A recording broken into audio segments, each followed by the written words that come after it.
Welcome along to episode 838 of the Milk Bar. Jason Forrest here with you as ever. And coming up on the show this week, we have music from Andre Paul. We'll be chatting with Kelly Jeffs about the City of Youth Culture in Wolverhampton. Rustie Lee joins us to inspire us when it comes to getting things sorted out around our home. We'll be heading out the house and down to the pub garden with Tom Massey, horticulturist. Plus, we're joined by Janet Street Porter to let us know about her forthcoming tour across the UK with several Midland stop-off points. That's all on the way on the show this week. Welcome to the Milk Bar. Welcome to the Milk Bar. Welcome to the Milk Bar. Welcome to the Milk Bar. Welcome to the Milk Bar. Now, when it comes to DIY, somebody who I wouldn't suspect to be encouraging us to deal with the DIY around our home is Rustie Lee. She joins me now. How are we doing? Hello, everybody. I hope you're all well. Yes, or listen to don't. And honestly, I like to do things. I like to get around the house and do different things. I can even I can change a bulb, a light bulb. I can Yeah. do that. Yeah. But do you know a lot of people can't do that?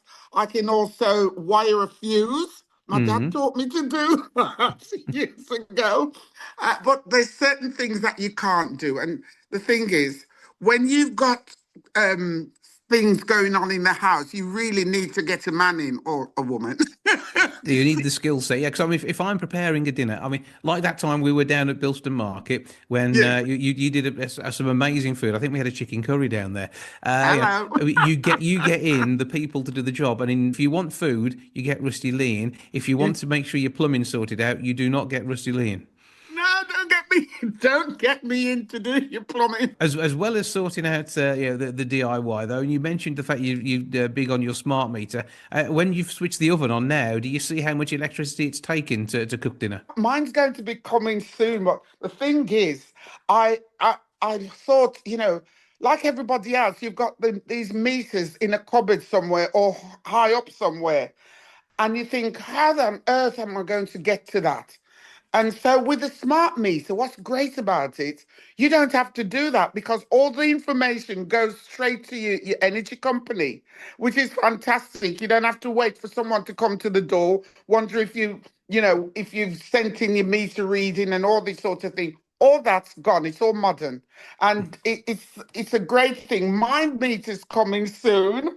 So you're going to And be what sorted. the thing is, you don't realize that when these meter people come to put it in, not meter, use meter, when they come, they give you a free check. They have to make sure that your electricity is right and that everything's okay. I think if you ask them nicely, they might stick a bulb in if you need it. No, No, I'm sure that's outside the remit. it's not Is actually. it? Is it? No. You can do that? Wow. Yes, no, it's not outside the remit at all. They actually check everything to make sure you're safe because at the end of the day, that's the main thing that they want you safe. They want to make sure you're safe. And also, you can check how much electricity or gas you're using straight away. And it's not just, I thought it was just the electric because where I live, it's all electric. So I thought, oh, it's all for the electric. No, it's for gas as well. Oh, that's So you brilliant. don't have to worry. It's like this modern technology. We've got to get with it. But when you get someone round to do a job, do you suddenly go into catering mode? Is it Rustie's kitchen that's open? So they'll be doing the meter, you'll be cooking some treats up. Well, actually, yes. When someone comes, I'm old school. If someone comes to do something at your house, you're going to look after them. So I either get the biscuits out, or a cup of coffee, a cup of tea, or a cold water, if whatever they want to drink, and make sure they're looked after. Because at the end of the day, they're coming to look after you to make sure put things right. So I want them feeling good when they visit and when they go. So that's great. Yeah. And of course you'll be tracking your electricity usage probably from your phone when you're out on tour next year as well, won't you? Oh, yes, talking about on tour. Yes, I'm going on tour. I'm taking a show on the road, an evening with Rustie Lee. Well, it'll be fun and laughter all the way.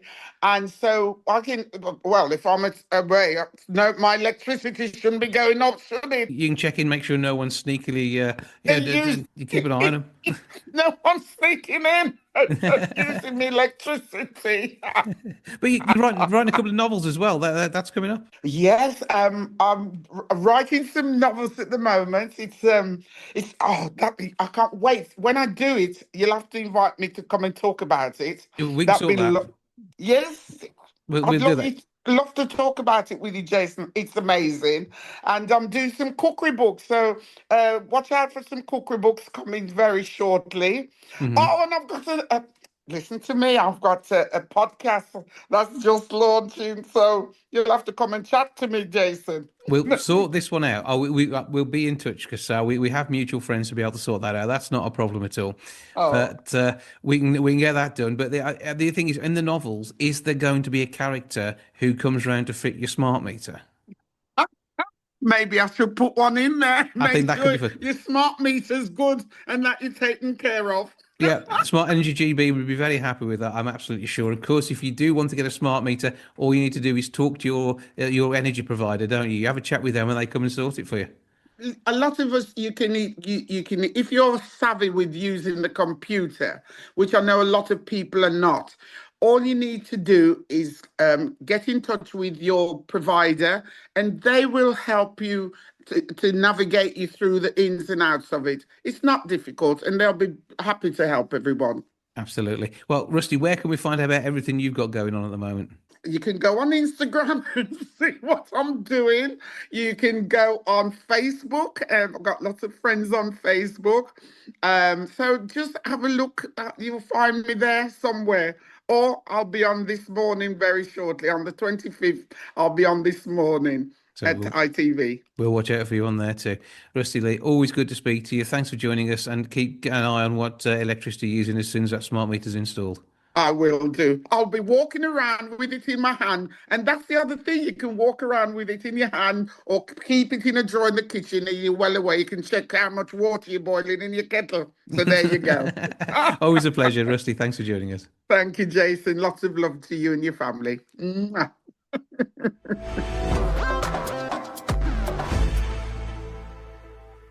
With almost 14,000 hospitality venues closing since 2020, the Great British Pub Garden could be at risk. Somebody who joins me now from the Pub Garden is horticulturist Tom Massey. Good afternoon. Good afternoon. You won the Intelligent Garden RHS Gold medal for 2025, and pub gardens are very much based around us having some intelligent conversation very often, aren't they? You could say so, yeah. I mean, for me, pub gardens are just such a great place to socialize. At the end of a hard day, if you want to just go spend some time with friends, be outside and have a drink, it's one of my favorite things to do at the end of a long day. Well, I remember as a kid, we would go to the pub and we would sit outside in the beer garden. Dad might pop inside to grab the drinks, and then we'd just be relaxing on a nice summer's evening. And I think a bit of a scenic backdrop can really make a difference when you're enjoying whatever it is you drink, and of course, when you're drinking responsibly too. Yeah, definitely. And it's really interesting, actually. Research from Chase Spirits finds that our love for the pub garden means that more than half believe that the pub garden experience can't be recreated anywhere else. And while a further 57% say they're the cornerstone of British culture. So I think it's evident how important pub gardens are to us as a nation, but it's really concerning that so many are closing. So I think we need to support our local pubs. We need to ensure that that we're giving them our custodianship. It's something for me that I think if we lost all of our pubs and all of our pub gardens, it'd be a massive dent in our culture. And it makes it an event as well when you pop out for a drink. You might be sitting outside enjoying a gin and a tonic or whatever other mixer you wish to put with your chase spirits, and it helps you drink in a more sensible way very often because you're getting a correct measure rather than the measure that you create for yourself at home.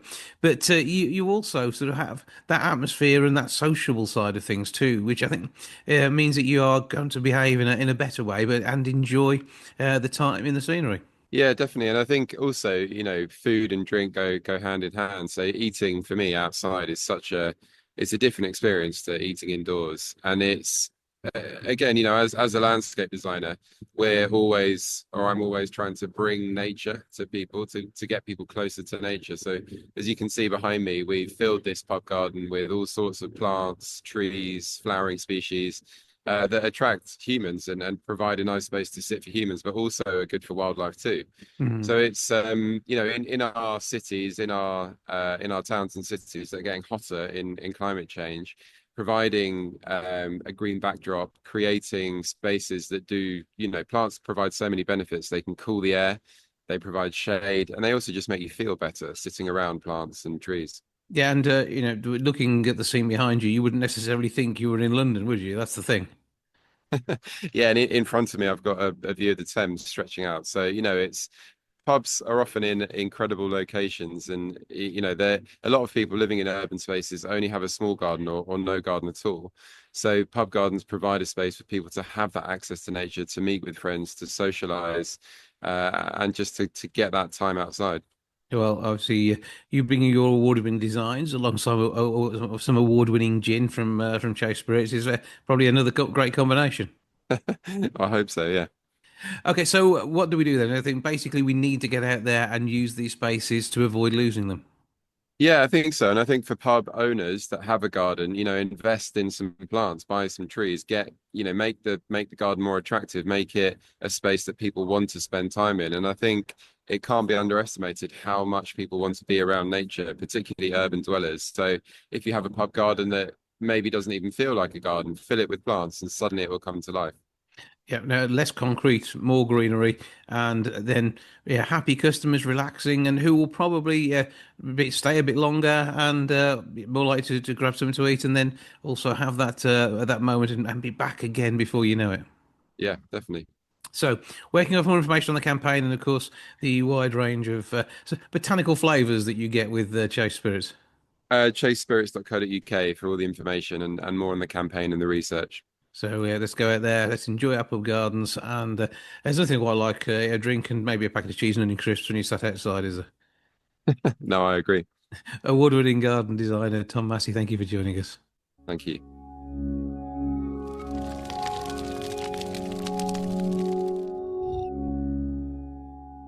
Andre Paul has the debut single "Before I Die." He is with me now to tell me about the track and the story behind it. How you doing, sir? Yeah, hi, yeah, great. Thanks for having me. Well, good to talk to you. The single itself, ominous title, Yes, Before I Die, believe it or not, was actually written while I was in hospital last year when I was waiting for have an operation. So, and I suppose this sort of thing's a moment of reckoning. It brings your life into focus a little, doesn't it? yes, it does, absolutely. Um, we've all been there. We've all done it. We've all had to go in for an operation, and you sort of sit there wondering what's going to happen, you know. So you end up, we all do it. We write a letter to our loved ones, don't we? Because just in case we don't wake up. Yeah. Not everybody, though, comes up with a piece of music and a video which actually doesn't sound like a debut. It sounds like something you've been doing for decades. Yeah, unfortunately, I haven't actually. Before I Die is actually my hang on, one, two, three, four, fifth record. Hmm. So I haven't been doing it for decades at all, to be honest. But the first time you've put a single out, though, in this form. In this form, yes. So I've originally written the Planet Earth series, which you may have seen on YouTube and all that sort of thing, which is about basically animals and the way us humans are destroying habitats and things. And I decided I wanted to write something a bit more mainstream, very sort of Ed Sheeran or, so this is what my first record came up with. And I think it's yeah, very much a mature sounding track, but one which has got a good upbeat sound to it in that way. So it would quite gladly sit next to Ed Sheeran on the radio. You're not going to think anything other than two great songs there. So what was it that got you writing in this way? Because it's different to what you've done on your other projects. But if, as you say, you haven't come to this as early as many people do when it comes to music. No, I'm 52 now, and I started basically in 2015. Before that, I was about as musical as a potato, to be honest. I can't read or write music, Everything is done by ear and scribbles and notes, and on me and my keyboards and synthesizers, and the powers of technology. And the technology can make a difference, but without the creativity behind it, this is all real work. Yeah, it's not 100% all my work. I'll be admitted to, because my singing voice is horrendous. But with the modern technology of voice synthesizers and vocoding technology, it's taken me a long time, me and a friend who's actually a DJ, to create the voice of Andre Paul.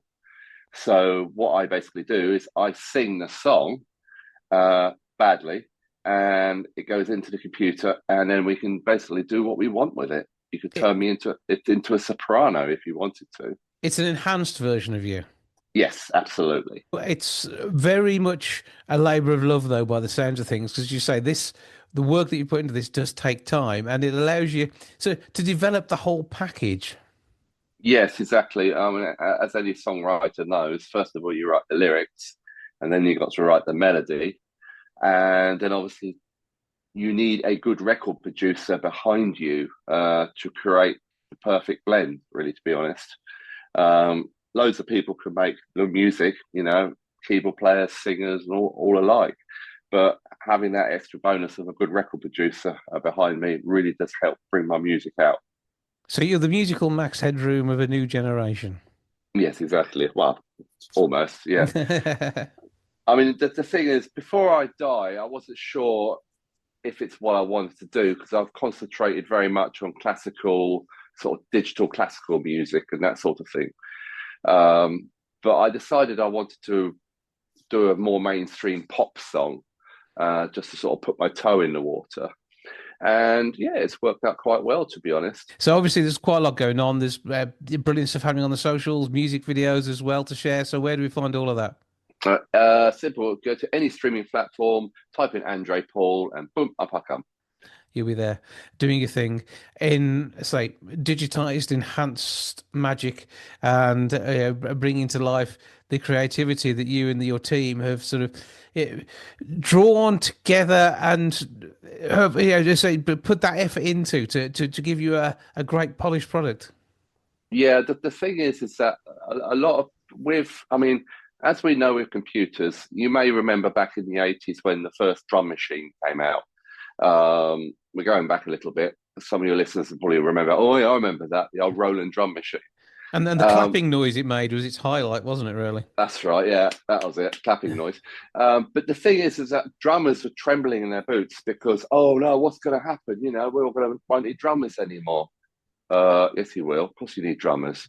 So it didn't really make much difference. And this is the wonderful thing with modern technology and with AI technology, which is really coming on strong in the music industry. It's absolutely phenomenal. That rather than going, no, we don't want AI, sort of thing, why don't we just sort of embrace it? It's it's a very, very useful tool. And to any composer or musician, it's very handy because it sort of brings out more ideas. You say, oh yeah, I could have done that bit and that bit, sort of thing. So it really needs to be used to, again, as you've done here, enhance what's being created rather than plagiarize, which is obviously a problem within the industry and could well get worse. But it's the using it in the right way, using it to warp things. The Beatles, exactly, fantastic example of using AI to pick parts out of a cassette track from yesteryear. Those sort of things work wonderfully well. Your music is certainly wonderful too. Where do we find you on the socials? Just YouTube, Facebook, Instagram, TikTok. Just type in Andre Paul, and you'll find me all on there. You can't miss it. There's lots of animals and lots of sound clips on there. You've also got the Planet Earth series on there as well, and obviously Before I Die as well, which is my latest single. I can hear all that. Have a great time with it, Andrew, aka Andre Paul. Thank you for joining us. Lovely. Thank you very much for having me.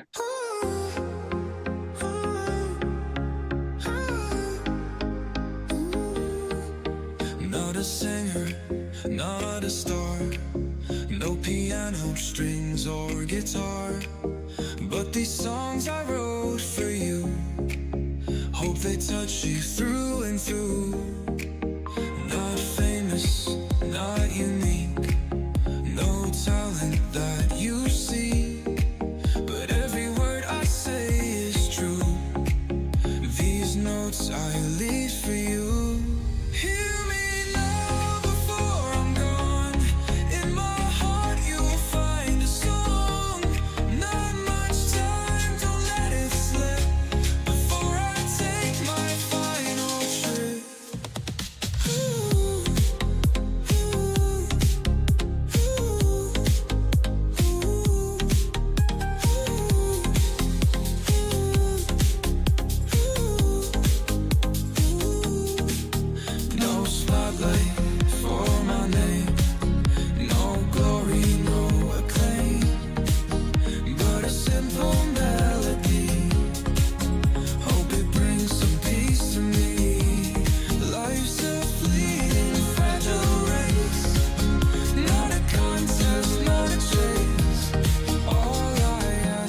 no piano strings or guitar, but these songs I wrote for you, hope they touch you through and through. Life's a fleeting, fragile race, not a contest, not a chase. All I ask before I die, but listen now, don't ask me why. Hear me now before I'm gone. In my heart you'll find a song. Not much time, don't let it slip before I take my final trip. Hear me now before I'm gone. In my heart you'll find a song. Not much time, don't let it slip before I take my final trip.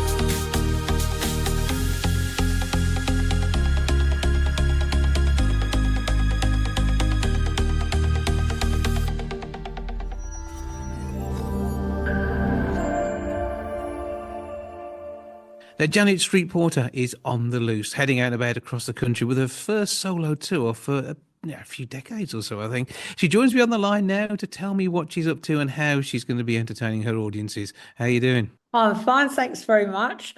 I'm doing a tour for the first time in 20 years because I thought a whole generation has grown up who haven't really seen me on the stage. I originally did a one-woman show. I think about 2005 or 2006, after I'd done I'm a Celebrity, because I'd written a couple of memoirs, one about my mum called Baggage, and another one about going into journalism and ending with punk in 1976. So I thought I'll add some new material to the books, I'll update them, and I'll do a show about what's happened since then. So that's about it. So I'm now a pensioner. I How did wasn't that there. happen? Come on. I can't believe it, Jason. How am I a pensioner? It doesn't seem right. It's not. I mean, you're going to go on forever, which is, I think, the important part we need here. Because I mean, you're a legend. You're broadcasting everything that you've done, sort of behind the scenes, making TV happen, editing in the world of press. I mean, you are just the epitome of somebody whose career has been so widespread that there isn't a person working in the world of broadcasting today who can't have been touched by your expertise in some way. Yeah, usually when people come up to me and say, "Oh, I worked with you back in the day," I always say, "Did I sack you?" Or, but actually, the truth is, I didn't sack people. If I was going to let someone go, I got someone else to do that job. But I also ask them, was I horrible to you or was I nice? Generally, things are all right. Sometimes people say, you asked me to do some very weird things. Or one person said to me, well, you interviewed me standing on a chair changing a light bulb. That was because I was in a very cheap office and it had a light bulb that I could only reach by standing on a chair on a desk. And I couldn't stand being in the dark anymore. But yeah, people have got all obviously varied memories of working with me. I am a bit of a colourful boss, I will say that. I can imagine that, but equally, I mean, you're someone who's been there, yeah, on TV throughout my whole life, and I can't. People, even if they don't like you, they don't dislike you. I think that's probably the important part, isn't it? Well, I never really think too much about whether people like or dislike me, because the fact of the matter is this is how I am. I can't change it now, it's too late. I've really enjoyed being on Loose Women, and sometimes I say things and they just can't believe it. Like last week, they asked me, can you remember any of what were your marriage proposals like? And I said, I can't remember. And then I had to think There's been about four it. of And them. I know, but then Jason, I admitted I can't remember any of them at all, where they took place, what happened, who said what. Because I think the way I explained it left them all even more flabbergasted. I said, I just think that I've got married like as a result of a kind of, we've had a chat, we've just thought, oh, well, why not? And they were just hoping I'd say something romantic and lovely, and it just came out the way it was. Is this the fact that you're more practical than romantic? Is that what's going on here? I am very, very practical. And yeah, I'm very, very practical with that. And also, well, I trained originally as an architect, and I was going to be an architect, and I took a year off to get a grant to do a scholar work to go to university in America. So what happened was that I started in journalism a bit as a temporary thing, thinking I'd do it as a year. And I was on a teenage magazine called Petticoat, which I had a lovely time on because I was immediately given 2 pages to fill every week with my ideas. And then at the end of that year, the Daily Mail offered me a job as deputy fashion editor, and I was given a column. And I was in my early 20s, so I was kind of off. That was it. And from then on, I've always done 2 or 3 jobs at once, and I just love working in the media. And I think the media loves you as well. Again, it is part of that knowing what you're thinking thing. But equally, I think it's because there's considered opinion and you're not somebody who's caught out easily. No, I think the other thing is, Jason, I've worked across all aspects of the media, so I haven't specialised. So when I started in journalism, with my background in design, I also wrote about architecture and the arts. So I didn't just restrict myself to writing about one particular thing. And then when commercial radio started in the early 70s, I was on LBC from day one. And then I went into television kind of, I was guest on other people's shows, and then I was asked by London Weekend Television, which became ITV, to do a show for young people in 1975. And that was just the most brilliant time because there was a lot happening musically, punk happened. There was a lot of young people felt hard done by, unemployment was very high. And I think that was a great time to be making those kind of programs. And then after a couple of years, I soon realized that being a presenter wasn't how you got things changed. I needed to be a producer and write the actual formats of the show. So I went down that route for the next decade, really. But always happy to do a complete U-turn on where you are when the next project that you believe in comes along. And I think it's that belief again, isn't it? You're not somebody who does a job because it's there as such. You're somebody who does a job because you believe you can make a difference with it. I think the thing about me is I'm very driven and I get bored easily. And I want, the other thing is that during my career, I've tried a lot of things out. I haven't been afraid of failure. And I've also been made redundant. You know, I've done some real clunkers. I've created some shows that have worked brilliantly and I've won awards, but I've also created some things that have, gone in the bin. Let's put it that way. That's a part of, though, being innovative sometimes, though, isn't it? You can't innovate without a failure or two along the way. Oh no, and you've got to recognise when things go wrong, you can't make them suddenly go right. You can't tinker around the edges. If they're clunkers, they're clunkers. They don't work, so move on. And I think it's as you get older, the lesson I've learned from my career that I kind of try to apply to my life is don't try and age like gracefully, age disgracefully, do what you want, what makes you happy. And I never thought I'd be a pensioner. Now I am a pensioner. I get really annoyed that the word pensioner is always in the news connected to some negative thing like, oh, why do pensioners cost so much? Why are pensioners clogging up the waiting list? It's almost like being a pensioner isn't seen as great by a lot of the news media.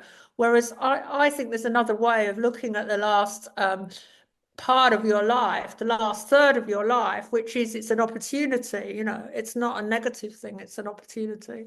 Well, there's the opportunity to hear your thoughts, your rants, what you do and don't like as you head out on tour. You've got various gigs across Midlands as well. First one coming up is at the Rose Theatre in Rugeley. That's on the 6th of October. Then you're at the Crescent in Birmingham on the 22nd. I've missed out much Wenlock on the 21st, so you're around quite a bit then. So tickets can be grabbed for those. And then into 2026, you're actually at the Stafford Gatehouse on Monday, the 2nd of Feb. So you're going to be sharing your thoughts. And I note some of these venues. I mean, obviously you've got some big venues on here, but again, you're not afraid of taking it to a smaller venue where you can really share this show up close and personal with your audience. Yeah, I think I like doing small venues where I can see all the audience. It's really funny looking at the ticket sales because I see that people are scared of sitting in the front row. So, and I don't know why. I think when we did the Loose Women tour, and we did big venues like the London Palladium and various city halls and so on, I thought, well, on the one hand, yeah, you've got over 1,000 people here, but on the other, they're quite a long way back from us. And I wanted to go back to performing in a whole range of places, from small theatres to art centres, because, you know, as someone who's going to be on the stage by herself, what I learned from the first tour is you need to feel how the audience is feeling and react to the kind of audience that you've got. And in the second half of the show, the audience can ask me anything they like.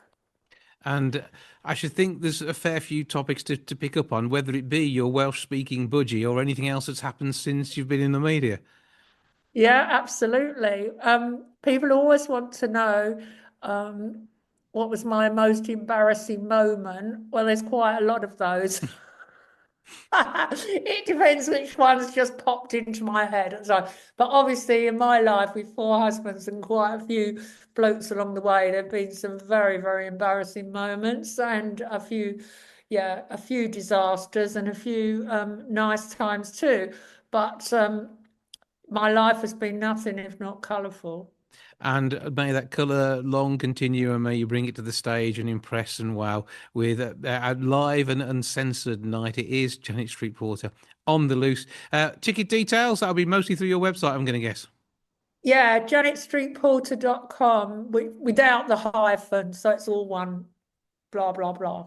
Okay, and because we can find you on Insta and X and pretty much anywhere else that you turn on the TV, you wait 10 minutes, there's either going to be a cookery show or you doing a cookery show. It's going to happen, isn't it? Oh, well, now I'd like to apologise to everybody listening to this for my terrible appearance on Catchphrase, because I think I've gone down as the worst contestant of all time. But generally on the game shows, I have done well. I've won quite a few. But it's quite unusual because you normally do say what you see, and on that occasion you didn't manage to. Do you know what? I think my brain is just wired up wrong for Catchphrase. But the producers said they'd never laughed so much. It was just tragic watching me trying to understand it. Well, have you ever done Blankety Blank? You might fit in better there. I did well on Blankety Blank. Did you see? That's it. This is it. It's all good stuff. Janet Street Porter, a pleasure to speak to you. I'm glad I'm not on the end of your ire, but the many have been, and I'm sure you will tell tales of those who are during your tour as you head across the UK from September onwards through into 2026. Thanks for joining us. Thank you, Jason.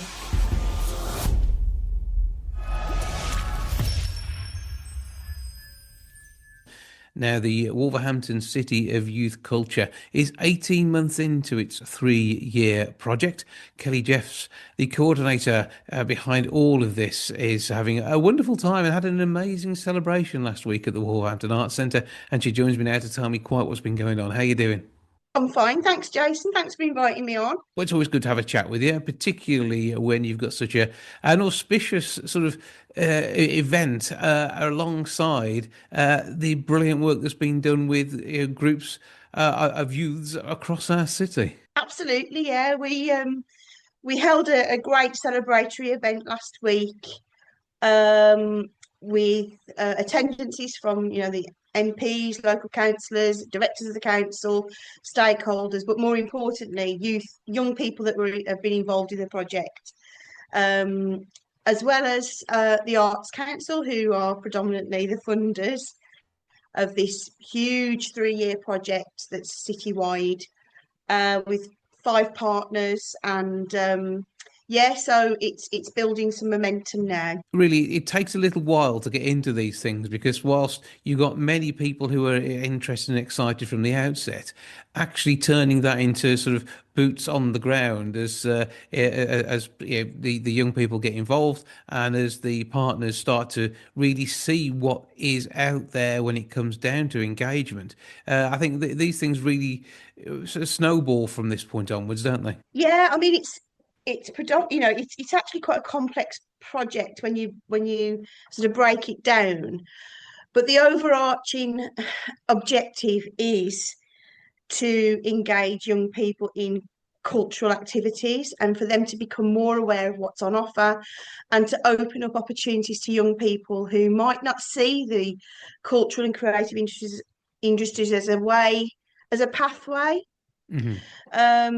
So obviously, because we've got a breadth of partners involved with lots of different activities, we've engaged with thousands of children already, and we have obviously the I suppose the luck, or the opportunity to continue doing that for the next 18 months, and hopefully beyond. The likes of the Wolverhampton Music Service, though, they're used to meeting up with kids in the school environment. So they are a sort of a natural go-to for creativity. But it is getting the engagement, and it's getting the number of children and young people involved that could be. And I think when you've got a program like this, it sort of infuses and excites them more about being part of this sort of project. Yeah, I mean, in terms of having a huge partner like the music service, who, as you say, they already are linked to schools and curriculum, and creating opportunities for young people to be involved in music. But the project that I'm program managing, City of Youth Culture, we're providing each year of the project. We're providing 2 huge concerts at the civic halls. So that gives the young people an opportunity to get into a venue that they may not have the opportunity to experience. They'll experience an orchestra, and they'll experience a collective singing event called Singing in the Halls. So those children that are coming in from schools across the borough, across the city, they're getting learning packages, they're getting the opportunity to mix with other schools, and to have that fantastic experience of I suppose getting inspired by young people playing in an orchestra, playing traditional instruments. They may not necessarily have thought, well, that could be for me. And feedback that we've had from primary schools from last year's concert was a take-up of, I think it was about a 90% take-up of inquiries. Can I learn the trumpet? Can I learn the violin? Can I learn the flute? Which is just amazing, And also, I suppose one of the other upsides to the music service being involved is that schools do engage because it's linked to their curriculum, which is always it's almost like the next layer of, so it's giving the kids a great experience, but also it's linking their learning to the curriculum, which is all a win-win. Yeah, and because it's a service that the schools know, so they know how to engage with them as well. When it's something like Wolverhampton CEP, that may not be as well known to them, but still has great opportunities. The Cultural Education Partnership is a really important partner in this project, because they are the conduit to information and communication to the schools, so they can share everything, all the opportunities that we've got going on. For example, the Same Difference Festival that's going to be kicking off on the 2nd of August. It enables schools and local cultural organisations to send in commissions, or to share information with young people, to say, there's an opportunity here for you to perform. There's an opportunity here for you to volunteer, and to spend a day, networking and mixing with other young people, which is what it's all about. And also celebrating their skills, their their their brilliant skills in singing, performing. It's just a fantastic outlet for them. Absolutely. And another great place for them to be inspired by works that are ongoing or to take part in events is, the Wolverhampton Arts Centre itself. Absolutely. And Wolverhampton Arts Centre is sort of the governance of this project, which is my job really, is to make sure the money's being spent where it needs to be, the governance, the partnership, management, but also one of the other elements of this project, which is just going to be amazing.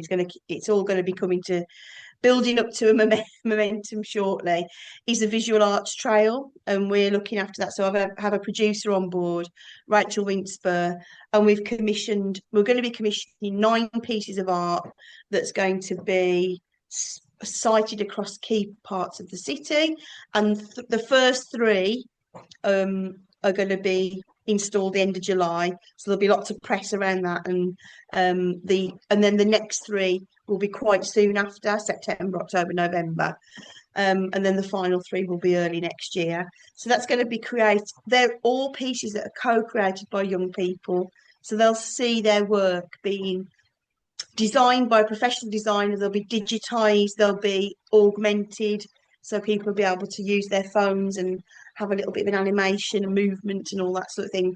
But ultimately, the young people have contributed to those pieces of work, and hopefully they'll be around on sites for a long time. And Gazebo, another of the partners, are no stranger to working with the youth in our city. Gazebo Theatre and Education, again, one of the partners that are providing, I suppose, not just hardcore theatre skills, performance skills, but those softer skills that young people need to enhance their kind of offer and to give them, confidence, and to provide them with those communication skills that young people, they really are.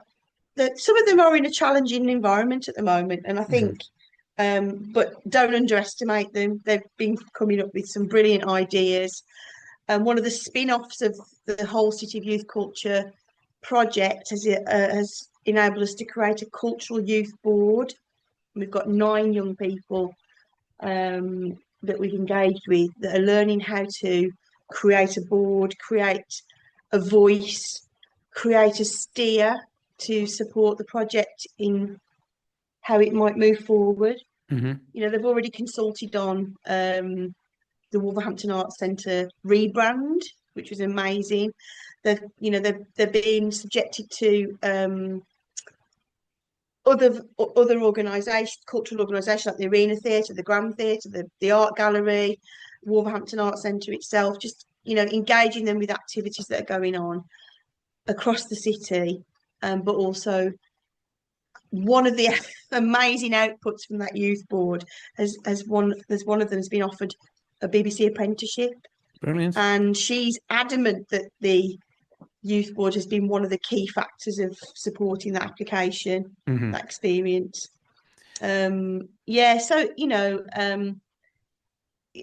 just having these elements of support, whether it's 10,000 kids or 5 kids, that if it helps them to navigate their way forward into the sector or into that industry, or just to have arts and cultural, just having that inspiration and enhancement in their lives, it's just a whole, I've done my job.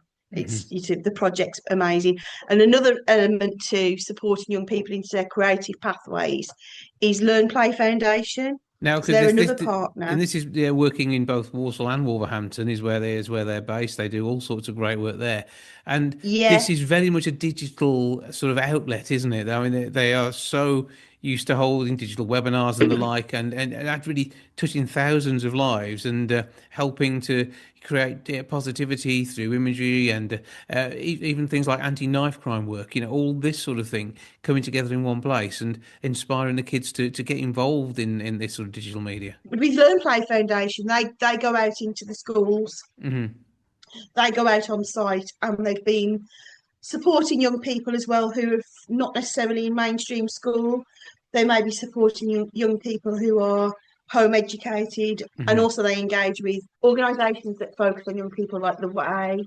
And from there, the next step for many of these young people is university, and the University of Wolverhampton obviously play an important part in our city in further education. Yeah, absolutely. I mean, again, it's back to that thing about highlighting what opportunities are on offer for young people post school, post college, or whether they go down the apprenticeship route or whether they go down the network, linking into networks. And I mean, for example, one of the young people that we've engaged with as part of the Visual Arts Trail has come through, and we've given new entrants commissions to support the Arts Trail. So they may have come through the university. But the overarching activity that the university are supporting is through the evaluation process of the project. This is a huge project, and we want it to carry on in some way, some sort of legacy past the 3 years. And one of the important parts of that is to evaluate and to see from the data how it's supporting young people, and bringing out testimonials, bringing out stories, good news stories that can be fed to the Arts Council to see how it's working. And we recruited 7 peer researchers with the support of the University, the Institute of Community Research and Development. We've got 5 still on board, and they range from all age groups. The youngest, who actually spoke at the event last week, who's 17. So they're going out to the different activities, evaluating, observing, interviewing, and they're painting that picture slowly across the project to maybe bring out some themes that are cropping up. 2 of the themes that have cropped up already that we want to focus on are young boys engaging in arts and culture. How can we make them, be more attracted to arts? And safety, the safety of young people, the perception of safety of young people going to an event, going to a place to engage. So those are the kind of serious sort of things we want to dig a bit deeper on, and those messages are coming through from the interviews that the peer researchers are doing. Well, where can we go to sort of kind of watch this space for the next set of events? And of course, where can any schools who aren't involved get in touch to be involved? Yeah, well, schools can get involved with connecting to the Cultural Education Partnership. Obviously, each part of the project has different kind of target areas, i.e. target age ranges, target activities. But one of the things that young people can get involved with are the Visual Arts Trail workshops, and all that information will be on the Wolverhampton Arts Centre website, and you can click on, we've got a dedicated project website, Wolverhampton City of Youth Culture. Yep. So the website is wolverhamptonarts.co.uk, and there's details of all the partners, and there'll be calls to action on that website as well when we've got information to share.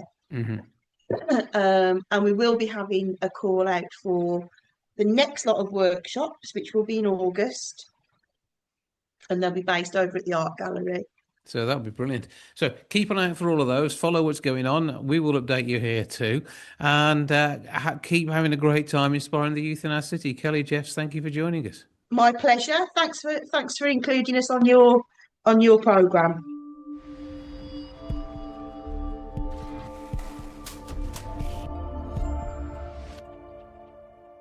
That's all for this week. Thank you so much for joining me. Back with episode 839 next week. I'll see you then. Ta-ra for now. Goodbye from the milk bar. Goodbye from the milk bar. Goodbye from the milk bar. Goodbye from the milk bar. Yeah. Goodbye from the milk bar. Yeah.